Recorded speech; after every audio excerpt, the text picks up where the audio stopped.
कुदरत इंसाननि जे लाइ केतिरनि ई अणगिणियुनि नेमतुनि जा तोहफ़ा धरतीअ ते मोकिलिया आहिनि, जंहिंमां इंसान फ़ाइदा माणे सघनि था, जिन में मुख़्तलिफ़ जड़ियूं ॿूटियूं, मेवा, सब्जियूं ऐं गुल वग़ैरह शामिल आहिनि। अहिड़ो ई हिकु कुदरत जो खज़ानो गेंडे जो गुल बि आहे, जंहिंजा सिहत लाइ अनेक फ़ाइदा हुजनि था। गेंडे जे गुल में एंटीसेप्टिक ख़ासियतूं मौजूदु आहिनि। उन जो इस्तेमालु न रुॻो ज़ख़्मनि खे भरींदो या सही कंदो आहे, पर चमड़ीअ जी एलर्जी, सड़ण जे निशाननि, ज़ख़्मनि मां रत वहण, एतिरे ताईं जो बेड सोल खे बि ठीकु करे थो। गेंडे जा गुल बाज़ार मां वठी उन्हनि खे धोई वठो, उन्हनि जे पननि खे अलॻि करे हवा में खुश्क कयो, उन्हनि खे पीहे पाउडर ठाहियो या वरी पननि खे कंहिं दॿे में विझी महफ़ूज़ करे छॾियो। गुलनि जो पाणी ठाहिण जे लाइ 5 लीटर पाणीअ खे सही नमूने उॿारियो। उहो घणो उॿरी वञे त बाहि बंदि करे हिक थाल में गेंडे जे गुलनि जा पन विझो ऐं उन्हनि खे 2 ॾींहंनि ताईं ढके रखी छॾियो। पोइ उन खे बोतल में भरे महफ़ूज़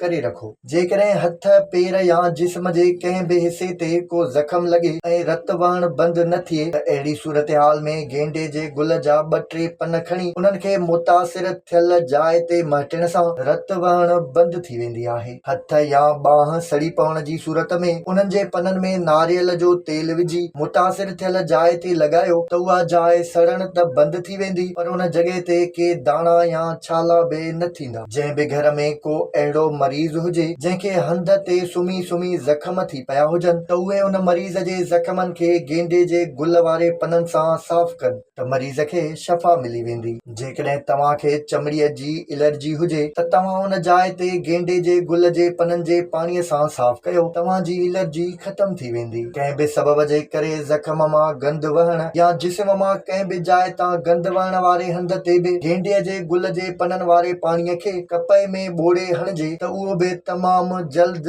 ठीकु थी वेंदो आहे।